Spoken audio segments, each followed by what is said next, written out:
16. Le chinois agonisant. Aujourd'hui encore, il m'est presque insupportable de relater ces journées de mars. Poirot, mort. L'unique, l'inimitable Hercule Poirot. Le stratagème utilisé pour l'attentat avait quelque chose de particulièrement diabolique. En effet, cette boîte d'allumettes qui traînait ne pouvait manquer d'attirer l'attention de Poirot, qui s'empresserait de la ranger, déclenchant par là même l'explosion.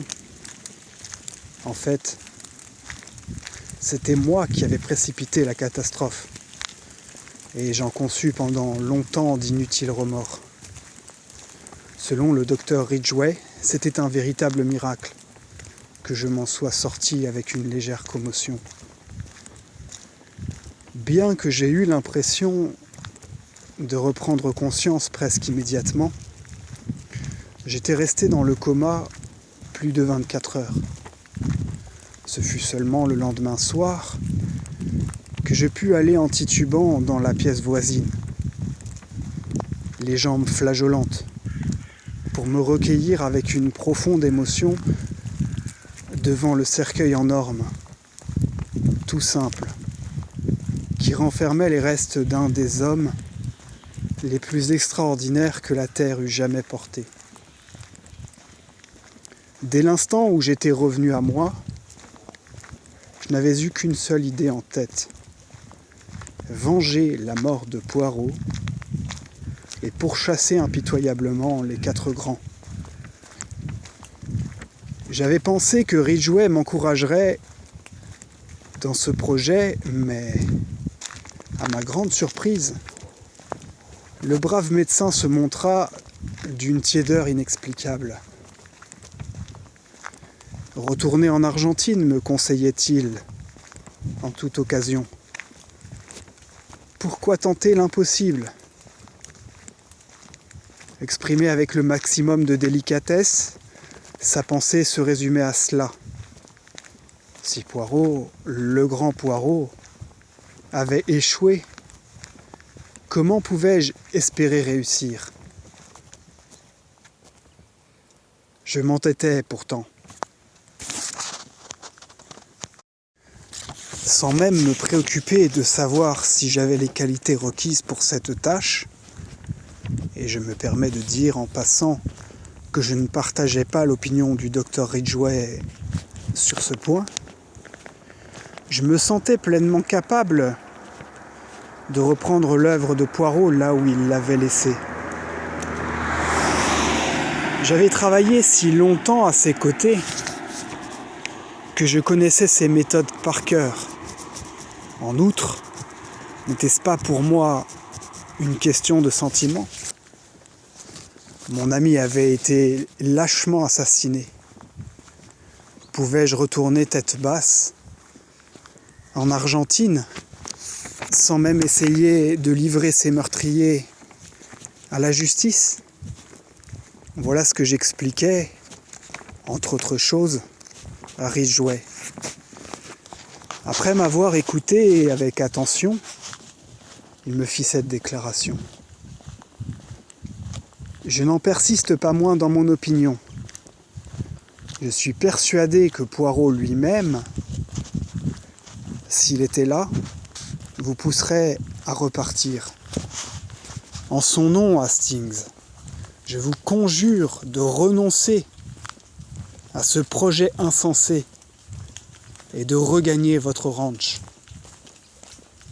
Il n'y avait pour moi qu'une réponse possible. Le médecin secoua tristement la tête et n'insista pas davantage.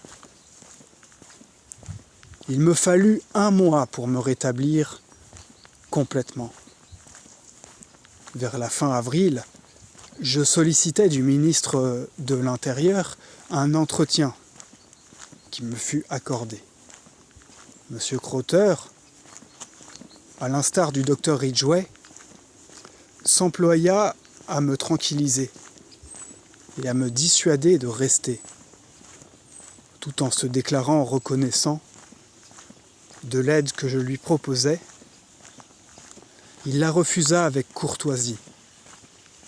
Il avait maintenant en sa possession la documentation laissée par Poirot, et il m'assura que ses services prenaient toutes les mesures nécessaires pour faire face à la menace qui se précisait. Je dus me contenter de ce froid réconfort. Monsieur Crotter mit fin à l'entretien en m'engageant vivement à retourner en Argentine. Au total, ma démarche me laissa profondément insatisfait. Sans doute aurais-je dû décrire plus tôt l'enterrement de Poirot. Ce fut une cérémonie solennelle et émouvante. La quantité de fleurs et de couronnes qui affluèrent dépasse l'imagination.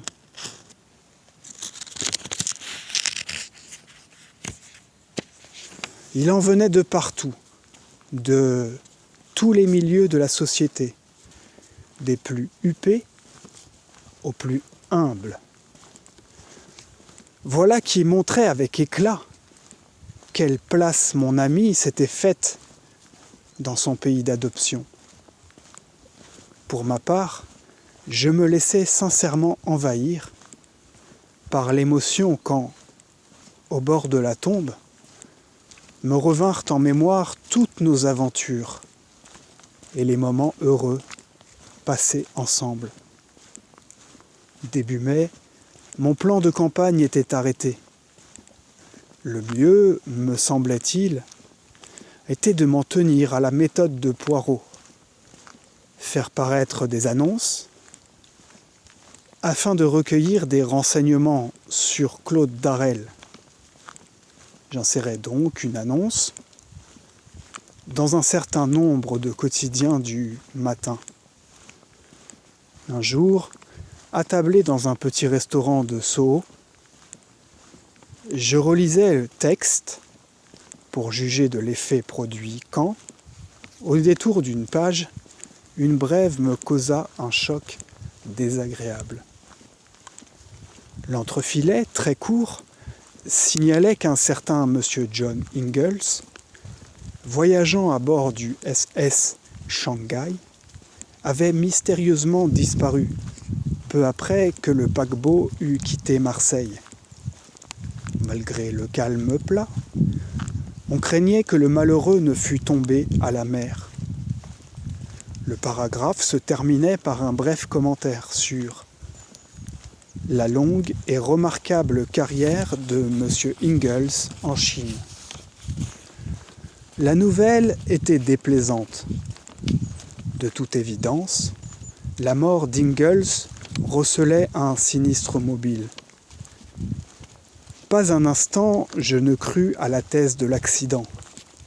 Ingalls avait été assassiné et sa mort était l'œuvre de ces maudits 4 grands. Assommé par le choc, je retournais cette histoire dans ma tête quand, soudain, le comportement de l'homme assis en face de moi me fit tressaillir.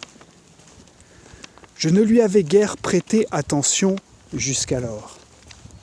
D'âge moyen, mince, brun, le teint terreux, une petite barbiche en pointe, il s'était installé si discrètement à ma table que je ne m'en étais pas aperçu. Mais il se comportait maintenant d'une façon bizarre, pour ne pas dire plus. Il se pencha vers moi et me servit du sel, formant 4 petits tas sur le pourtour de mon assiette. « Veuillez m'excuser, dit-il d'une voix monocorde. On prétend que servir du sel à un inconnu, c'est lui porter malheur. Peut-être est-ce parfois inévitable, mais ce ne sera sans doute pas le cas en l'occurrence. J'espère que vous vous montrerez raisonnable. » Avec une certaine insistance, il se livra au même manège dans sa propre assiette.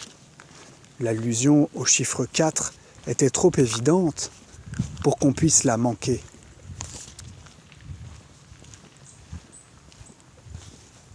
Je scrutais le visage de mon vis-à-vis.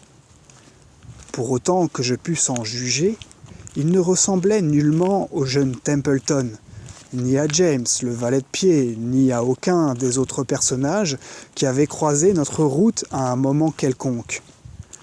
J'eus néanmoins la conviction d'avoir devant moi le redoutable numéro 4 en personne. Sa voix ressemblait indubitablement, bien que très vaguement, à celle de l'inconnu au pardessus boutonné qui était venu nous voir à Paris. Je regardais autour de moi, ne sachant trop quel parti adopter. « Je ne vous le conseille pas, dit-il, comme s'il lisait dans mes pensées. Rappelez-vous le résultat de votre attaque intempestive à Paris.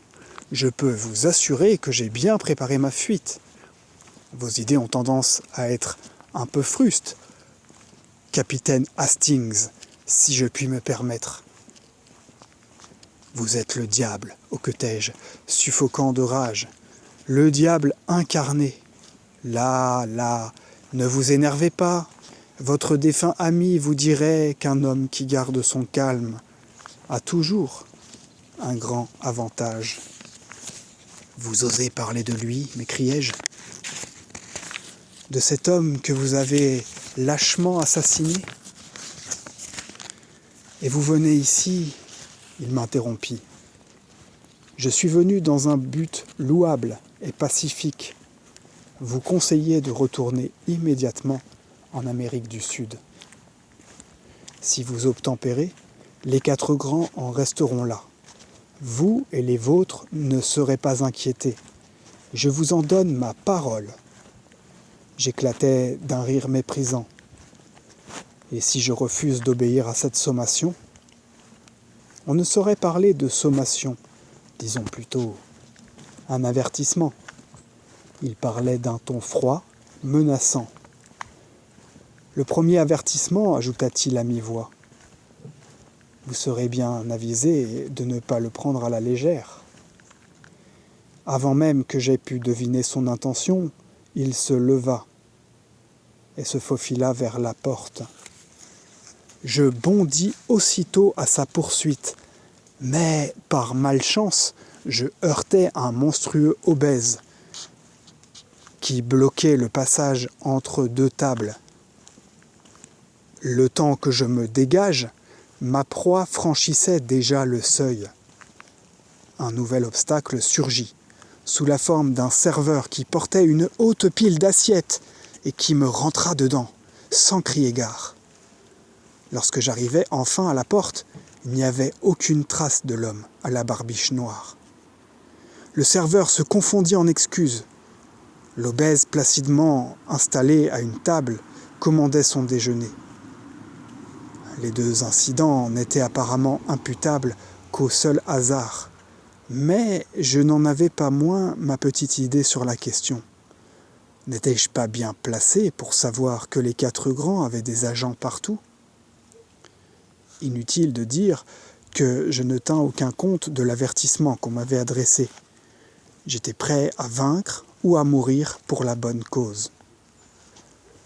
Je ne reçus au total que 2 réponses à mes annonces. Ni l'une ni l'autre ne m'apportèrent de renseignements utiles. Elles émanaient de comédiens qui avaient joué avec Claude Darel à un moment donné, mais qui ne le connaissaient pas intimement. Ils ne purent me fournir aucun éclaircissement sur sa personne, ni sur l'endroit où il se trouvait actuellement. Une dizaine de jours plus tard, je devais encore recevoir des nouvelles des 4 grands. Je traversais Hyde Park, perdu dans mes pensées, quand une voix caressante, teintée d'un fort accent étranger, m'apostropha. « Capitaine Hastings, c'est bien vous ?» Une grande limousine s'était arrêtée à ma hauteur et une femme se penchait à la portière. Ravissante dans sa robe noire, un magnifique collier de perles autour du cou, je reconnus celle que nous avions d'abord connue sous le nom de comtesse Vera Rosakoff, puis sous une identité différente, depuis qu'elle collaborait avec les 4 grands. Poirot, pour je ne sais quelle raison, avait toujours éprouvé une secrète tendresse pour la comtesse. Cette personnalité flamboyante attirait le petit détective. Des femmes comme elle, déclarait-il dans ses moments d'enthousiasme, on n'en trouve qu'une sur 1000. Le fait qu'elle combattît dans le camp de nos pires ennemis n'avait jamais semblé peser sur son jugement. « Ah, ne passez pas votre chemin, dit la comtesse. J'ai une chose importante à vous dire, et n'essayez pas non plus de me faire appréhender. Ce serait stupide. Remarquez, vous avez toujours été un peu stupide. Si, et vous l'êtes encore maintenant. Quand vous persistez à dédaigner l'avertissement que nous vous avons adressé. Je vous lance maintenant le deuxième avertissement. Quittez l'Angleterre tout de suite. Vous ne pouvez rien faire de bien ici. Je vous le dis franchement. Vous n'arriverez à rien du tout. Dans ce cas, répliquai-je avec raideur, il est bien extraordinaire que vous soyez tous si pressés de me voir quitter le pays. La comtesse haussa les épaules, des épaules magnifiques, un geste superbe. Pour ma part, je trouve aussi cela stupide. Moi, je vous laisserais volontiers faire joujou ici tout à loisir. Mais, voyez-vous, mes chefs ont peur qu'une de vos indications n'éclaire un esprit supérieur au vôtre. Par conséquent, il faut vous chasser. Apparemment, la comtesse avait une haute idée de mes capacités. Je dissimulais mon irritation. Sans aucun doute, elle adoptait cette attitude à dessein pour m'agacer et tenter de me persuader que je comptais pour du beurre. Bien sûr, reprit-elle, il serait très facile de vous éliminer, mais je suis une grande sentimentale. J'ai plaidé votre cause. Vous avez une gentille petite femme quelque part, n'est-ce pas? Et le pauvre petit bonhomme qui est mort serait content de savoir que vous ne serez pas tué. Je l'ai toujours bien aimé, vous savez, il était intelligent, si intelligent.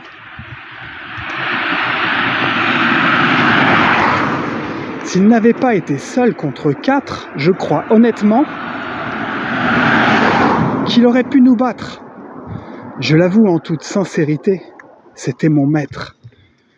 J'ai envoyé une couronne à son enterrement, en témoignage de mon admiration. Une énorme couronne de roses cramoisies. Les roses cramoisies sont l'expression de mon tempérament. J'écoutais en silence, avec une antipathie croissante. « Vous avez l'air d'une mule qui dresse ses oreilles avant de ruer, reprit-elle. Bon, je vous ai mis en garde. Sachez que le troisième avertissement viendra de la main du destructeur. » Elle fit un signe et la voiture démarra rapidement. Je notais le numéro à tout hasard, sans me faire d'illusions sur l'utilité de ce réflexe.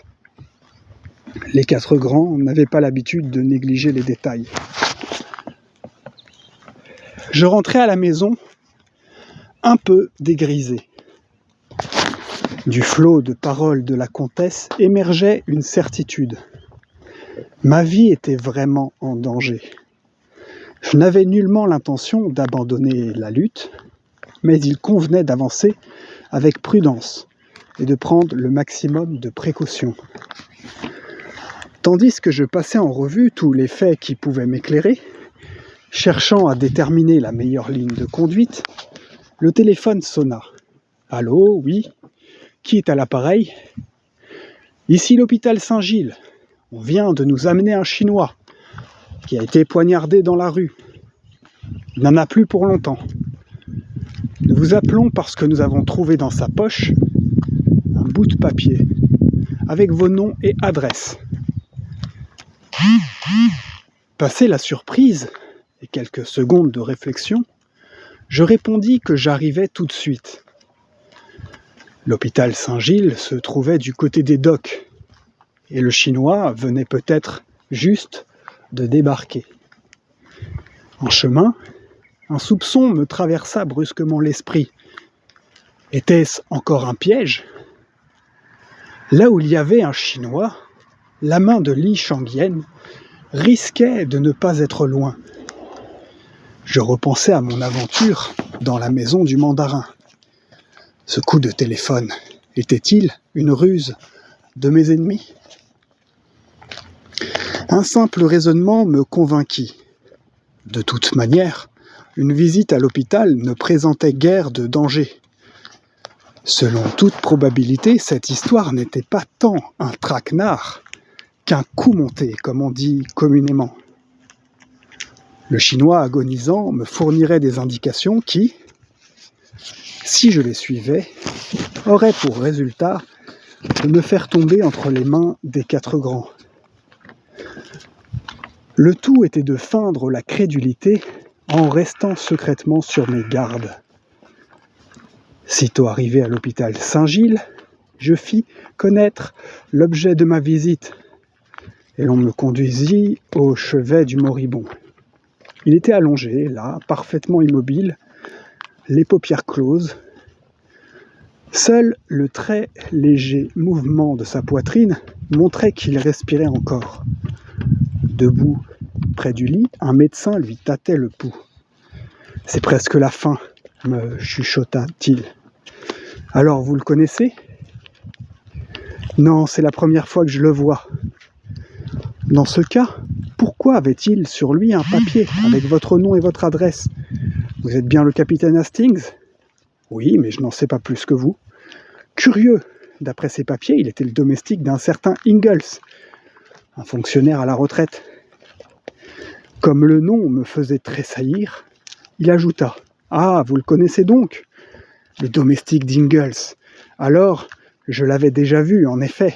À vrai dire, je n'ai jamais été capable de distinguer un Chinois d'un autre. Sans doute était-il parti avec Ingalls pour son voyage en Chine. Puis, après la tragédie, il était revenu en Angleterre avec, peut-être, un message pour moi. Je devais entendre ce qu'il avait à me dire. C'était impératif, vital. « Est-il conscient ? demandai-je. Peut-il parler ? Monsieur Ingalls était un de mes amis. Et il est possible que ce pauvre bougre ait un message à me transmettre de sa part. Tout porte à croire que monsieur Ingalls est tombé à la mer il y a une dizaine de jours. Il est à peine conscient et je doute qu'il ait la force de parler. Il a perdu énormément de sang. Je peux toujours lui injecter un stimulant, mais nous avons déjà fait tout notre possible sur ce plan. Il administra néanmoins une piqûre au mourant. Je restais au chevet du lit, espérant contre toute attente recueillir un mot, un signe, susceptible de m'aider dans ma tâche. Mais les minutes filaient à toute allure sans que rien ne se produisit. Soudain, une sinistre pensée m'assaillit. N'étais-je pas en train de tomber dans le piège ? Peut-être ce Chinois avait-il simplement joué le rôle du domestique d'Ingalls ? Peut-être était-ce en réalité un agent des quatre grands ? N'avais-je pas lu un jour que certains prêtres chinois étaient capables de simuler la mort ? Pour aller encore plus loin, on pouvait imaginer que Li Shangyan avait à sa disposition un petit commando de fanatiques prêts à sacrifier leur vie sur ordre de leur maître. Il me fallait ouvrir l'œil. Alors même que ces pensées défilaient dans mon esprit, l'homme remua dans son lit. Il ouvrit les yeux et murmura quelques paroles incohérentes. Soudain, je vis son regard se fixer sur moi. Il ne semblait pas me reconnaître, Mais il essayait de me parler. Ami ou ennemi, je devais écouter ce qu'il avait à dire. Je me penchai sur le lit, mais ne perçus que des sons hachés, dépourvus de signification. Il me sembla saisir le mot « l'argot », mais je n'aurais su dire dans quel contexte. Puis, je l'entendis de nouveau, accompagné cette fois d'un gargouillis qui ressemblait à « haine d'elle ». J'écarquillai les yeux, ébahi par ce que me suggérait la juxtaposition des deux mots. Le largot de Handel, m'enquis-je. Le Chinois battit rapidement des paupières, comme pour acquiescer, et prononça un autre mot, italien celui-là, carrozza. Il murmura encore 2 ou 3 termes italiens, puis il retomba brusquement en arrière. Le médecin m'écarta. C'était fini. L'homme était mort. Je sortis de l'hôpital complètement désorienté. Le largot de Handel est une carrozza. Si j'avais bonne mémoire, carrozza signifiait voiture. Quel sens caché pouvaient avoir ces simples mots? L'homme était chinois, pas italien. Pourquoi s'exprimait-il dans cette langue? S'il avait réellement été le domestique d'Ingalls, il connaissait certainement l'anglais. Tout cela était profondément déconcertant. Je retournais ce rébus dans ma tête pendant tout le trajet du retour. Ah, si seulement Poirot avait été là pour résoudre le problème avec son incomparable ingéniosité. J'ouvris la porte d'en bas avec ma clé et montai lentement dans ma chambre. Une lettre était posée sur la table. Je la décachetai sans y prêter grande attention. Mais dès que j'eus commencé à la lire, je restais littéralement cloué au sol. C'était une notification provenant d'une étude de notaire. Cher monsieur, suivant les instructions de notre défunt client, monsieur Hercule Poirot, nous vous faisons suivre la lettre ci incluse. Il nous l'avait confiée 1 semaine avant sa mort, en spécifiant que, en cas de décès, nous devions vous l'expédier dans un délai convenu. Veuillez agréer, etc. Je sortis l'autre lettre et la retournai entre mes doigts. À n'en pas douter, elle était bien de Poirot. J'aurais reconnu son écriture n'importe où. Le cœur lourd, je déchirai l'enveloppe avec une certaine fébrilité. Mon cher ami, quand vous recevrez cette lettre, je ne serai plus de ce monde. Ne versez pas de larmes sur moi, mais suivez mes ordres. Dès réception de ceci, retournez en Amérique du Sud. Ne soyez pas entêté. Ce n'est pas pour des raisons sentimentales que je vous demande d'entreprendre ce voyage. C'est par nécessité. Cela fait partie du plan d'Hercule Poirot. Inutile d'en dire davantage. Un homme qui possède l'intelligence aiguisée de mon ami Hastings.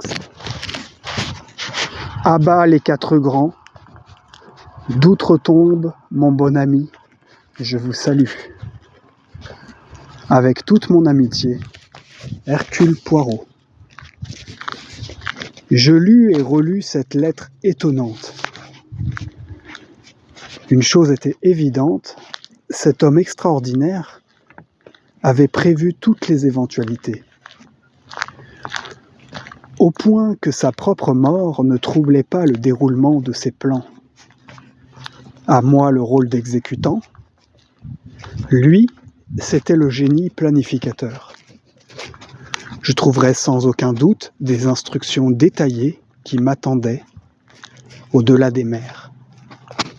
Dans l'intervalle, mes ennemis, persuadés que j'obéissais à leurs injonctions, cesseraient de se mettre martel en tête pour moi. Je pourrais alors revenir incognito et faire des ravages dans leur rang. Plus rien ne s'opposait désormais à mon départ immédiat. J'expédiais des télégrammes, réservais mon billet et, une semaine plus tard, j'embarquais sur l'Ansonia à destination de Buenos Aires. Au moment où le paquebot s'éloignait du quai, un steward m'apporta un message qui lui avait été remis, m'expliqua-t-il, par un important gentleman en manteau de fourrure, descendu du navire juste avant qu'on lève les passerelles. J'ouvris le message. Il était laconique et précis. « Vous êtes un sage ». C'était signé d'un grand 4. Je ne me privais pas de sourire intérieurement. La mer n'était pas trop pouleuse. Je dînais convenablement tout en jaugeant mes compagnons de voyage. Puis je fis une partie de bridge, avant d'aller dormir à point fermé, comme toujours en bateau. Je fus réveillé par quelqu'un qui me secouait avec insistance. Ahuri, désorienté, je reconnus l'un des officiers du paquebot. Il poussa un soupir de soulagement quand je m'assis sur ma couchette. « Dieu merci, je vous ai enfin réveillé. J'ai cru que je n'y arriverais jamais. Avez-vous toujours le sommeil aussi lourd ?»« Que se passe-t-il » demandai-je, encore à moitié endormi. « Une avarie ?»« Vous devez savoir mieux que moi ce qui se passe, » répliqua-t-il sèchement. « Instruction spéciale du ministère de la Marine. Un contre-torpilleur vous attend. » « Quoi ? En plein océan ? Ça m'a l'air très mystérieux, mais ça ne me regarde pas. On nous a envoyé un jeune homme qui doit prendre votre place, et on nous a fait jurer de garder le secret. Levez-vous et habillez-vous, je vous prie. » Je m'exécutais, incapable de dissimuler ma stupéfaction. On mit à la mer une chaloupe qui me transporta jusqu'au destroyer. Le commandant me reçut avec courtoisie, mais ne me fournit aucun éclaircissement. Il avait ordre de me débarquer à un certain endroit de la côte belge. Sa mission s'arrêtait là. Il n'en savait pas davantage. J'avais l'impression de rêver. Je me raccrochais fermement à une idée. Cette manœuvre devait faire partie du plan de Poirot. Je n'avais qu'à me laisser conduire aveuglément en faisant confiance à mon défunt ami. On me débarqua à l'endroit prévu, où m'attendait une voiture qui me fit traverser à toute allure les plaines flamandes. Je passai la nuit dans un petit hôtel de Bruxelles et, le lendemain, nous reprîmes la route. Peu à peu, le paysage se fit boisé, vallonné. Nous pénétrions dans les Ardennes. Je me rappelais brusquement ce qu'avait dit Poirot au sujet de son frère, qui habitait à Spa.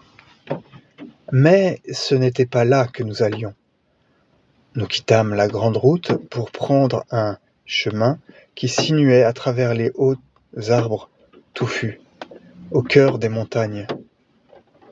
Arrivée dans un hameau, la voiture grimpa jusqu'à une villa blanche, isolée sur les hauteurs, et s'arrêta devant la porte verte qui s'ouvrit à l'instant où je mettais pied à terre. Un vieux domestique apparut sur le seuil et s'inclina. « Capitaine Hastings, dit-il en français, vous êtes attendu, mon capitaine, si vous voulez bien me suivre. » Il ouvrit une porte au bout du hall et s'effaça. Je clignai des yeux car la pièce, orientée à l'ouest, était inondé de soleil en ce bel après-midi. Quand je fus moins aveuglé, je vis une silhouette me tendre les bras en un geste de bienvenue. C'était... Non, impossible, ce ne pouvait pas être. Et pourtant si. Poirot, m'écriai-je. Et, pour une fois, je n'essayai pas de me soustraire à son exubérante étreinte. Mais oui, c'est bien moi. Pas si facile de tuer Hercule Poirot. Mais Poirot, pourquoi? Une ruse de guerre, mon bon ami. Une ruse de guerre. Tout est prêt pour notre grand coup. Mais vous auriez pu me prévenir, moi. Non, Hastings, je ne pouvais pas.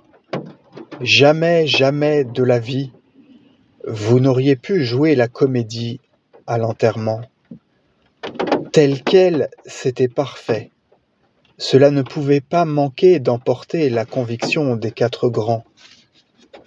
Vous représentez-vous ce que j'ai enduré? Ne pensez pas que je sois trop insensible. C'est en partie pour vous que j'ai manigancé cette supercherie. Je voulais bien risquer ma vie, mais j'avais des scrupules à risquer continuellement la vôtre. Donc, après l'explosion, j'ai eu une idée d'une grande ingéniosité, que j'ai pu réaliser grâce à ce bon Ridgway. Je me suis dit que, puisque j'étais mort, vous alliez retourner en Argentine. Mais c'est justement ce que vous n'avez pas voulu faire, mon bon ami. En désespoir de cause, j'ai dû écrire une fausse lettre de notaire et manigancer toute cette comédie. Mais finalement, vous êtes là. C'est cela qui est magnifique. Et maintenant, nous allons rester cachés ici, perdus dans la nature, avant de frapper le dernier grand coup, celui qui marquera la déroute finale des 4 grands.